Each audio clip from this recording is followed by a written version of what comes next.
आगे सब आगे। अच्छा, एक ग्रुप पे जाने से पहले ग्रीटिंग्स, कौन से ऐसे जुमले हैं जो हम लोग इस्तेमाल करते हैं या रियल एस्टेट वालों का तकिया कलाम होता है आमतौर पर? और हाँ, और क्या ऐसे नेगेटिव पॉजिटिव तकिया कलाम होता है, जुमला हम ज़रूर बोलते हैं, नहीं भी बोलना हो तब भी बोलते हैं। कोई मसला नहीं है। कोई मसला ही नहीं है। और वारे का सौदा है। और 19-20 और हम बैठे हैं, ये बहुत बोलते हैं हम लोग बैठे हैं। हम बैठे हैं, हम उनको जानते भी नहीं है, वो बैठे हैं हमारे किस काम के, है ना? वो कहते हैं हम बैठे हैं ना भाई, तुम कल को यहाँ से चले गए तो फिर हम क्या करेंगे? ठीक है। और क्या जुमला होता है? देखिए, बहुत बड़ा अगर बिल्डर का ऑफिस है, नामी ग्रामी, तो समझ में आती है बात कि भाई अगर बंदा चला भी गया तो ऑफिस रहेगा। लेकिन एक छोटा सा रियल एस्टेट का ऑफिस है और वो कहे कि मैं बैठा हूँ, तो नहीं होता है। लेकिन अगर मोहल्ले का है, आपको पता है वो उसी मोहल्ले में रहता है, तो भी थोड़ा सा वर्थ है। लेकिन अगर कोई गैर है और वो अगर कहता है तो वो बेकार है। कुछ जुमले हम बोलते हैं जो हमें नहीं बोलने चाहिए, जैसे हम टाप नहीं रखते। ये जुमला सुना है आपने? बोलते हैं लोग, क्या मतलब है? हाँ, और वो सबसे ज्यादा टाप मारते हैं, यानी कि पता है टाप क्या होती है ना? ये जुमला आपने सुना है? जी। ठीक है। दूसरे ऐसा करते हैं, हम नहीं करते। भाई आपको दूसरे की बात करने की जरूरत नहीं है।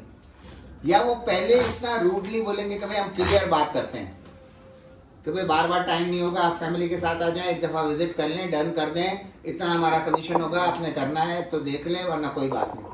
आप पहले इतने रूड हो जाएंगे तो कस्टमर कभी भी वापस नहीं आएगा। कुछ बातें ऐसी हैं जो हमें बोलने की जरूरत नहीं है, आप खामोश हैं, कूल एंड काम। जहां बोलना है वहां उतना ही बोले जितना उसने आपसे पूछा है। कभी कभी हम ज्यादा बोल जाते हैं। कम्युनिकेशन जितनी जरूरत हो उतनी करें तो फायदा मंद है, लेकिन अगर हम ज्यादा कर दें तो वो नुकसानदेह होती है। मिसाल के तौर पर उसने आपसे पूछा है कि भाई ये घर का किराया कितना आता है, इसका एडवांस कितना है, इसका मेंटेनेंस कितना है। आपने उसको बता दिया कि भाई किराया इतना है, एडवांस इतना है, मेंटेनेंस इतना है। फिर आपने कहा कि भाई अभी मेंटेनेंस जो है ना वो थोड़ा बढ़ने वाला है, मेंटेनेंस कमेटी थोड़ी सही नहीं है। आपने पहले से उसको डाउट में डाल दिया, ठीक है। या आपने उसको कहा कि भाई यहाँ तो बहुत ज़्यादा किराया चल रहा है लेकिन इन्होंने कम किराए पे दिया हुआ है, तो कहेगा कम दिया हुआ, इसका मतलब क्या है कि घर में कोई फॉल्ट है, ठीक है। या हम उससे कहते हैं कि घर में बहुत काम किया हुआ है इसलिए वो किराया ज़्यादा मांग रहे हैं, तो किराएदार को काम से कोई मतलब नहीं होता। वो कहते हैं भाई मुझे नॉर्मल किराए पे घर दे दो, मेरे लिए काफ़ी है, मेरे लिए ज़्यादा किराए की ज़रूरत नहीं। कौन से 7 C's हैं जो हमारे कम्युनिकेशन में होने चाहिए? जब हम कम्युनिकेट करते हैं तो 7 से कौन से ऐसे वर्ड्स हैं जो बीइंग रियल एस्टेट हमारे कम्युनिकेशन का हिस्सा होना चाहिए? 7 C's। कॉन्फिडेंस, लिसनिंग पावर, सी से क्लैरिटी सही है, क्लैरिटी सही है, कॉन्फिडेंस सही है, कंप्लीटनेस, कंप्लीटनेस, कम्युनिकेशन,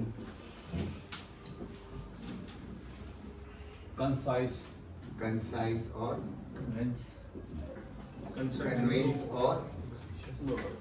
और एक और भी यहाँ से किसी ने वर्ड बताया था, कॉन्फिडेंस के बाद क्लैरिटी सही है, और हाँ ये भी बहुत जरूरी है। क्योंकि बाज़ औक़ात कमीशन पे ही मसला खड़ा हो जाता है, डील डन हो जाती, कमीशन पैकेज डील डन हो जाती है। प्लस अगर इसमें 1 डाउन 2 डाउन होते हैं ना, तो हम क्या करते हैं, एक को काटते हैं, और जब हम काटते हैं तो हमारी जो कस्टमर का है उसके सामने रिस्पेक्ट खराब हो जाती है। फिर वो जिसको हमने काटा होता है वो हमारे बारे में मिस इन्फॉर्मेशन देना शुरू करता है कि यार आपने इनके थ्रू ले तो लिया, अब आपको पता चलेगा, देखो इन्होंने अपने कमीशन के लिए आपको जो है ना घर पहना दिया है, अब इसमें ये मसला है। वो उनको कोई ना कोई मसला बताता है। सबसे पहली चीज हमारे कम्युनिकेशन में कॉन्फिडेंशियल बहुत जरूरी, कॉन्फिडेंस बहुत जरूरी है, कॉन्फिडेंशियल भी है। कॉन्फिडेंस क्यों जरूरी है? अभी हमने 3-4 ग्रुप देखे, इसमें से 1-2 ग्रुप वालों का कॉन्फिडेंस बहुत अच्छा था, उनको कुछ नहीं भी पता था तो इतना कॉन्फिडेंस के साथ बात कर रहे थे कि सामने वाला खुद ही समझे कि इसको बहुत कुछ पता है। लेकिन कॉन्फिडेंस रियल होना चाहिए और नेचुरल होना चाहिए, ओवर कॉन्फिडेंट नहीं होना चाहिए। आप अगर नेचुरल है तो आपका कॉन्फिडेंस खुद ब खुद बनेगा।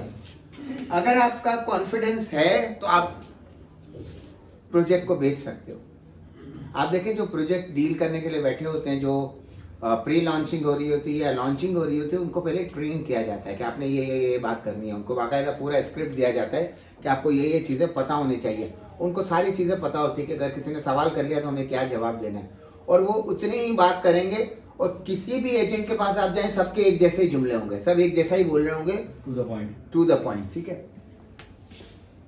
कॉन्फिडेंशियल बहुत लाजमी है, क्योंकि कस्टमर इज ऑलवेज राइट।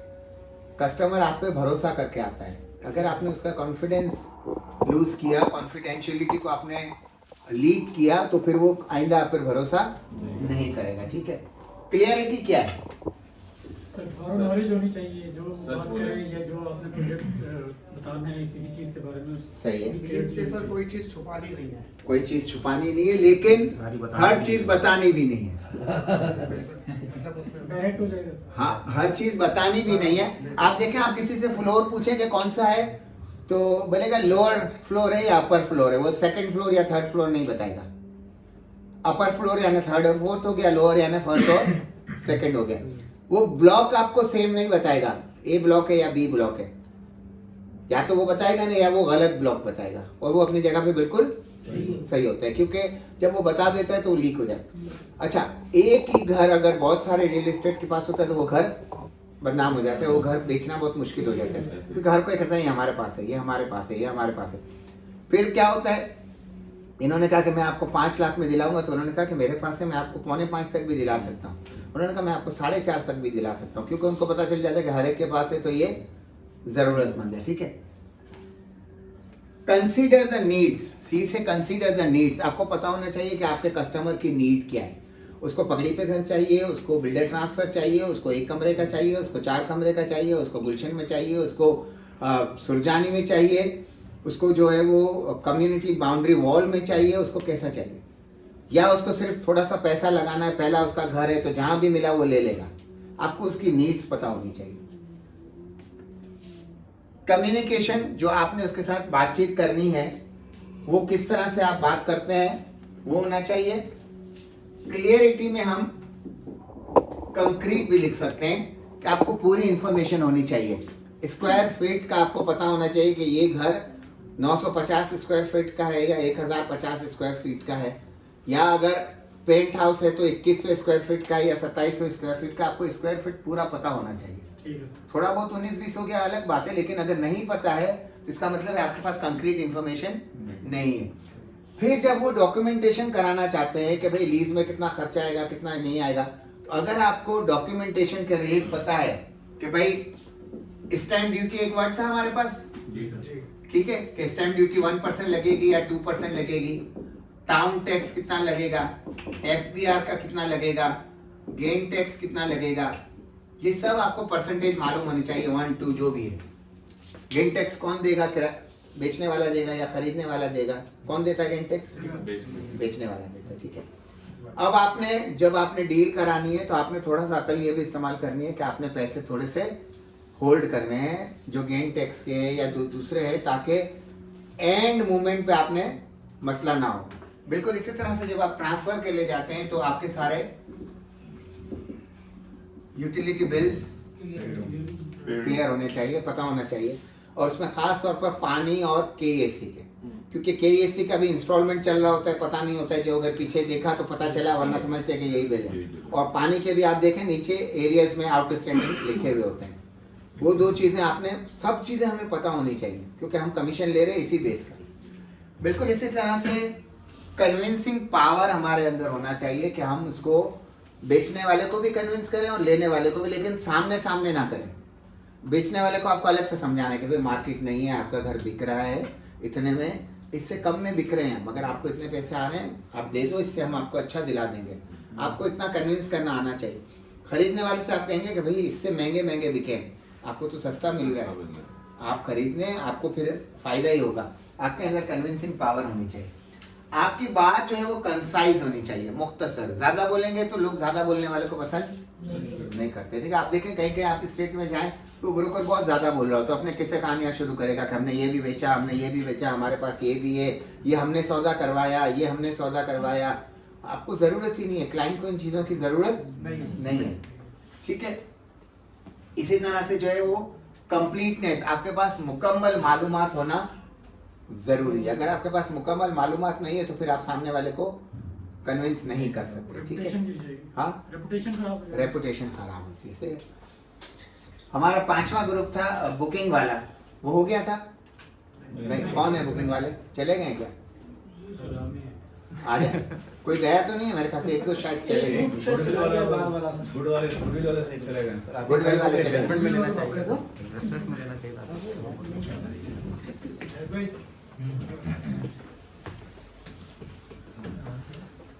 ठीक है,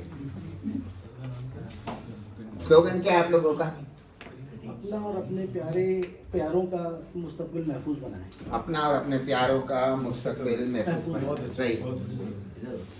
आप देखें पर्सनलाइज होते हैं ना तो लोगों को अट्रैक्ट करता है, लोगों को लगता है भाई हमारा बड़ा ख्याल रखें। बैंक वाले क्या करते हैं? तंजीम, ईमान, एतमाद, उन्होंने सारे इस्लामिक नाम रख दिए, तो हम कितना अट्रैक्ट होते हैं कि यार बैंक कितना इस्लामिक काम करता है, इस्लामिक बैंकिंग। ठीक है, हमें सूद भी मिल रहा है और हम खुश भी हैं, और उस बात पे भी है कि भाई इस्लामिक बैंकिंग भी है। और उन्होंने अपना नाम भी जो है ना वो इसी तरह से रख दिया है कि एतमाद रख दिया है। किसी ने जो है वो सूरह फातिहा का कौन सा एक वर्ड है जिसपे उन्होंने कुछ रखा है, मुस्तकीम, ईमान रखा है। तो आप देखें अल बरका, यानी नाम बड़ा अट्रैक्ट करता है। तो हमारा भी अगर रियल एस्टेट का नाम या स्लोगन हो तो वो अट्रैक्ट करेगा। ठीक है, प्रोजेक्ट का नाम जो है वो हमारा जन्नत रेजिडेंसी है। हाँ, वेरी गुड। हाँ, ये बहुत सारे लोगों, बहुत सारे प्रोजेक्ट है इस नाम से, वो वाकई में है या नहीं है? ये तो जब आप बुकिंग कराएंगे तो आपको पता चलेगा। ये भेजने के चक्कर में सही है, सही। अच्छा, ये जो है सर इनके कज़न है, ये आए हुए केपीके से। ठीक है, ये कराची शिफ्ट होना चाह रहे हैं। ठीक है, यहाँ पे ये 4-5 साल में प्लानिंग है इनकी कि 4-5 साल में इधर शिफ्ट होना है। ठीक है, तो इन्होंने बुक करानी है, तो मैं और ये जो है हम बैठे हुए कि हमारे पास इनको लेकर आए, हम जो है वो प्रोजेक्ट बेच रहे हैं, बुकिंग कर रहे हैं। सही। ये मेरी कज़न है, चित्राल से आए और मिला खरीदने में इंटरेस्टेड है। आपसे भी पहले खरीदो फरोख्त के मामला रह चुके हैं, नाम भी आपका एक फेमस है। अल्हम्दुलिल्लाह, अल्लाह का नाम अल्लाह का है हमारा। जी, कैसे हैं सर आप? फर्स्ट क्लास आपके पास तो है। जी already. Thank you so much. मैं शावर से आया हूँ, बेसिकली जुबैर ग्रुप नाम है मेरा। तो ये कज़न है मेरे, तो इनकी पहले भी आपसे कोई डील हो चुकी है शायद। अभी क्या आपकी मसरूफियात हैं? अभी तो मैं यहाँ पे शिफ्ट हूँ, तो यहाँ पे अपना बिजनेस करने का प्लान है कराची में, तो इसलिए फैमिली को भी यहाँ पे शिफ्ट कर रही जी। तो यहाँ पे मेरा अभी इरादा ये था कि एक यहाँ पे विला खरीदना फैमिली, तो इसलिए भाई ने आपका रेफरेंस दिया, तो अभी आपके पास आए हैं। तो आपके पास क्या है ऑप्शन? आपको कितना बजट आपका क्या है? बजट तो ये है कि मुझे बेसिकली 240 यार्ड का जो है एक विला चाहिए, 240 गज का एक विला चाहिए। तो बजट मेरा जो है ना 3.5 करोड़। जैसे 3.5 करोड़ में तो 240 गज का नहीं होगा, 4 करोड़ का जो है वो हमारे पास है। अगर आप थोड़ा सा बजट बढ़ा लेते हैं जी, तो 4 करोड़ रुपये का प्रोजेक्ट है। प्रोजेक्ट में 240 गज पे जो है वो अवेलेबल है, जिसमें 10% आपने जो पहले महीने में जो है बुकिंग के देने 40 लाख रुपए, 10% आपने दूसरे महीने में देने 40 लाख रुपए एडुकेशन पे, और फिर तीसरे महीने में कंफर्मेशन के देने आपने 40 लाख रुपए। सही है। तो ये 1 करोड़ 20 लाख रुपए हो जाएंगे। 1 करोड़ 20 लाख इसमें से निकलेंगे, फिर आपकी 57 इंस्टॉलमेंट बनेगी, ठीक है ना। वो जो है आपकी तकरीबन कोई 4,91,000-92,000 के करीब फीस बैठेगी। अगर आप ये कर सकते हैं तो हाजिर हैं हम आपके लिए, आपकी खिदमत के लिए बैठे हुए। जहाँ इसमें हम आपके लिए ये कर सकते हैं कि आप उनके रेफरेंस से आए, तो हम आपको अच्छी लोकेशन पे जहाँ मस्जिद भी नियर हो, पार्क फेज हो, वो हम आपके चार्जेस भी वेव करवा देंगे और वो हम दे देंगे। अगर आप कॉर्नर लेंगे तो उसके चार्जेस अलग होंगे। पार्क फेस और मस्जिद फेस जो वो हम आपको वेव करेंगे। तो आप क्या कह रहे हैं कि मुझे टोटल कॉस्ट इसका क्या पड़ेगा? टोटल 240 तो कॉस्ट जो है वो 4 करोड़ ही होगी। 57 उसकी इंस्टॉलमेंट बनेगी, सही है। और शुरू के 3 महीने जो है वो बुकिंग, एलोकेशन और कंफर्मेशन के होंगे। अच्छा, आउटर डेवलपमेंट शामिल होगा इसमें? दीगर जो आउटर डेवलपमेंट चार्जेस होती हैं कि बाद में Development फिर के- एडिशनल आ जाए तो फिर डेवलपमेंट चार्जेस जो है वो उस वक्त के हिसाब से होगी, जब इलेक्ट्रिसिटी वगैरह लग रही होगी तो उसके हम खर्चे उस वक्त आपको तकरीबन बताएंगे। कितना एडिशन हो जाएगा उसमें? ये उस वक्त के हिसाब से होगा। अच्छा, तमाम मुतालिका इदारों से एनओसीज तो है ना, मतलब जी, ये ना हो कि NOCs 4 जगह से मिली हुई है फिर 4 जगह से नहीं है, नहीं NOC तो आप एंड पहले में भी जाके आप ले दुश्वारी चुके है। हैं, और जब भी आप इनको लेकर आए NOC हम आपको देते हैं, आप वेरीफाई करवाइए NOC से। लैंड भी प्रॉपर जो है वो सर्वे हुई भी है। चलिए, सर्वे लैंड है, जी सर्वे लैंड है और फॉर्म टू उसका बना हुआ है। डॉक्यूमेंटेशन वगैरह इसके एनओसीज वो वगैरह आप हमें दिखा मुतमईन सकते रहें, हैं। आप जो डॉक्यूमेंट चाहिए आपको मिलेगा, आप वेरीफाई करें। चलिए ठीक है, फिर इंशाल्लाह फैमिली से डिस्कस करके आपसे रब्ता करेंगे। विजिट का क्या है? विजिट जब आप कहेंगे, सोसाइटी जो है सुपर हाईवे पर है, जेमेंट रेजिडेंसी के नाम से। जी, आप जब विजिट जो रखेंगे हम यहाँ से आपको साइड है दिखा देंगे। इसका, साइड विजिट करवा देंगे आप? जी जी बिल्कुल, बाउंड्री वॉल बन चुकी है, काम चल रहा है वहाँ पे, ठीक। बिल्कुल देख सकते हैं। अच्छा ठीक है जी, वेरी गुड। क्या क्या पॉजिटिव था? मुझे एक चीज़ बहुत अच्छी लगी, इन्फॉर्मेशन इनके पास कंप्लीट थी। इन्होंने आए माइन शाय नहीं किया, जो बोलना था वो साफ बोला कि भाई इतने में मिलेगा। ऐसा नहीं कि नहीं नहीं आपको 3.5 में हम ढूंढ के दे देंगे, ऐसा नहीं बोला इन्होंने। उन्होंने कहा नहीं 3.5 आप अपना बजट बढ़ाए, इतने तक दे देंगे। और क्या पॉजिटिव था?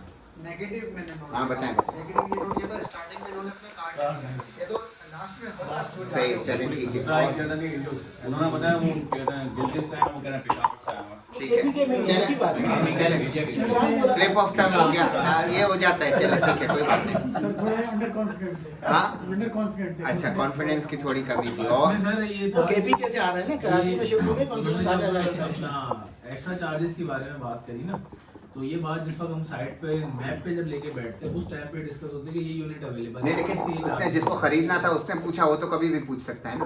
वो सही था अपनी जगह। नहीं पूछा उन्होंने डायरेक्ट, लेकिन इनको ये- पहले अच्छा, बताया था, पहले बताया उसके उन्होंने। वक्त कि ये इसके चार्जेस होंगे। ठीक है। तो मेरे ख्याल में ये उस टाइम पे मैप पे अगर बात आती कि अच्छा, विजिट पे, अक्सर सौदा जो खराब होता है ना, वो डेवलपमेंट चार्जेस पे या यूटिलिटीज पे या एस्केलेशन प्राइजेस पे होता है। आपको पता है 4 लाख का अगर आपने एक विला ले लिया 4 करोड़ का, आप तो खुश हो गए। जब सब कुछ हो गया तो बोले इसका तो एस्केलेशन प्राइस जो है वो 4 लाख या 5 लाख रुपए आपको जो है वो देना पड़ेगा। आपने किसी से बुकिंग वाला खरीद लिया, उसने जिस बुकिंग रेट पे लिया था उसने टाइम पे इंस्टॉलमेंट नहीं भरे, तो उसका बुकिंग का जो पेनल्टी लगा वो भी आपके खाते में आया। उसने तो आपको खामोशी से बेच दिया। उसने नहीं बोला कि मैंने इतने इंस्टॉलमेंट नहीं भरी थी। आपने सौदा कर लिया, जब आप बिल्डर के पास गए तो बिल्डर कहेगा कि इनका तो 10 महीने से इंस्टॉलमेंट नहीं आया था, इस पर इतना पेनल्टी बनता है, इतना लेट फीस बनता है, इतना ये बनता है। वो सारे मसले आपके गले में आ गए। और उन्होंने कहा कि भाई पहली बुकिंग 4 करोड़ की थी, उसके बाद हमने रेट बढ़ा दिए, 4.5 करोड़ कर दिए, तो अब 50 लाख रुपए जो है वो एडिशनल एस्केलेशन प्राइस है। बैठ के बात कर लेंगे, फिर वो बैठ के जो बात करते हैं वो नेगोशिएट होता है। तो कुछ चीज़ें पहले से मालूम हो तो ज़्यादा बेहतर है। और क्या पॉजिटिव था इसमें?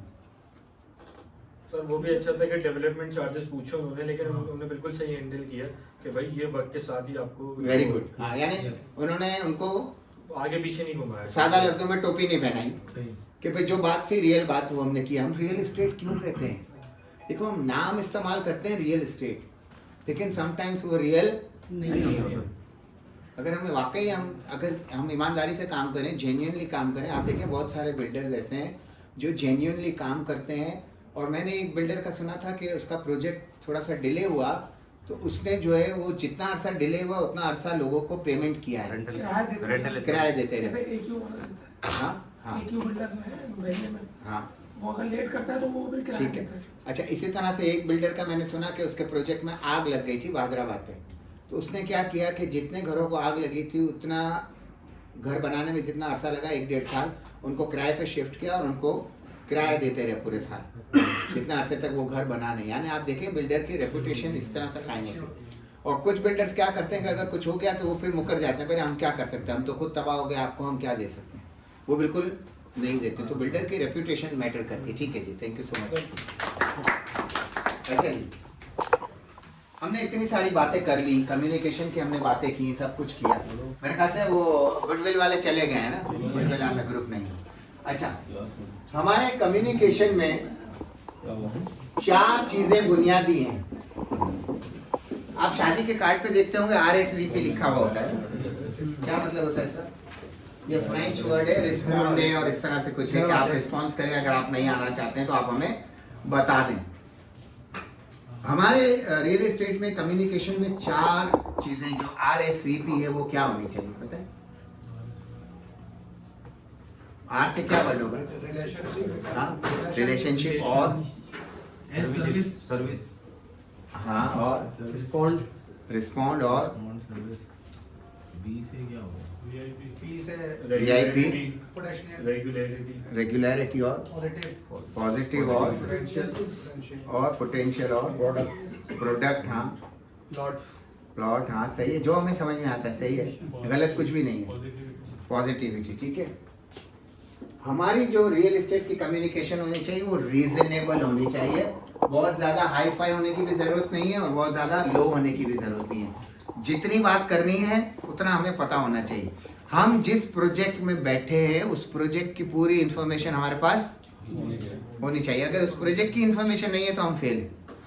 क्योंकि आपको तो कुछ पता ही नहीं है कि भाई इसका एक्स्ट्रा चार्जेस क्या है, इसका NOC है या नहीं है, इसमें कितने बेंगलोज है, इसमें कॉर्नर कितना गज का है, बगैर कॉर्नर कितने गज का है, कॉर्नर है भी तो उसमें एक्स्ट्रा स्पेस है या नहीं है, इसका मेंटेनेंस कितना है, वो सारी चीज़ें हमारे पास होनी चाहिए। हमें रीजनेबल होना चाहिए। हमारी कम्युनिकेशन सिंपल होनी चाहिए। बहुत ज़्यादा बनावटी बनने की ज़रूरत नहीं। अंग्रेज़ी नहीं आती है फिर भी अंग्रेज़ी बोलने की ज़रूरत नहीं है। उर्दू में बात कर लें, कोई मसला नहीं है, लेकिन हम ऐसी अंग्रेज़ी ना बोलें जिससे उसको समझ में भी ना आए। और जो बेचारा आम आदमी आता है, ले मैन आता है, वो तो बेचारा उर्दू में ही बात करता है और उसके सामने अगर हम अंग्रेज़ी की बातें करेंगे तो वो नहीं समझेगा। तो आप उसको बड़े ले मैन बन के उसके लेवल पे जाकर उसको समझाएंगे तो उसको समझ में आ जाएगा। सर अगर क्लाइंट ही अंग्रेजी में बात शुरू कर तो फिर आपको आनी भी चाहिए, आपको आनी चाहिए। यानी दोनों सूरतें हैं। आपको अपने तरफ से नहीं करना है। अगर क्लाइंट अंग्रेजी में बात करता है तो आप जितनी कर सकते हैं करें। बाकी अगर नहीं समझ में आता है तो आपका साथी, आपका पार्टनर जो बैठा है, आप उसको इन्वॉल्व करें। अगर फिर भी समझ में नहीं आता है तो आप उससे खाली पूछ लें कि वो क्या चाहता है, फिर बाद में आप किसी के साथ मालूम कर लें। और आजकल तो अभी गूगल पे इतनी सारी चीज़ें हैं, गूगल ट्रांसलेशन है, सब कुछ है। उसने जो कुछ भी बोला आपने सुन के उसको उसी वक्त जो है वो ट्रांसलेट कर लिया, आपको बहुत सारी चीज़ें समझ में आ जाएगी। और इतने भी हमारे पास कोई फॉरेनर नहीं आते हैं कि जो सिर्फ अंग्रेज़ी बोलें, थोड़ी बहुत उर्दू वो समझ ही जाते हैं, ठीक है। क्योंकि हमारे जो ब्रोशर्स होते हैं, जो पम्फलेट्स होते हैं, वो ज़्यादातर उर्दू में भी होते हैं और अंग्रेज़ी में भी होते हैं। और ऐसे रियल एस्टेट वाले जो बिल्कुल अनपढ़ है लेकिन उनको भी ब्रोशर की सारी इन्फॉर्मेशन होती है, वो उसको समझा सकते हैं कि ये एलोकेशन है, ये कन्फर्मेशन है, ये बुकिंग है। वी से हमारी कम्युनिकेशन वैल्यूएबल होनी चाहिए। वैल्यूएबल से क्या मुराद है? बात में वजन हो, बात में वजन हो। और पी से प्रेजेंटेशन प्रैक्टिकल होनी चाहिए। जैसे उन्होंने कहा जन्नत रेजिडेंसी, उन्होंने नाम भी प्रॉपर लिया, जगह भी प्रॉपर बताई, विजिट के लिए भी कहा कि भाई आप चलें, विजिट करना है तो अभी चलें। और उन्होंने क्या कहा कि अभी कभी नहीं चलना है, बोले हम नेक्स्ट संडे आप भी टाइम निकाल लीजिएगा तो हम भी टाइम निकाल लेंगे। यहाँ पर जितने लोगों ने प्रेजेंटेशन दी सब ने प्रैक्टिकल बात की। जैसे पहले ग्रुप आप लोगों का क्या था?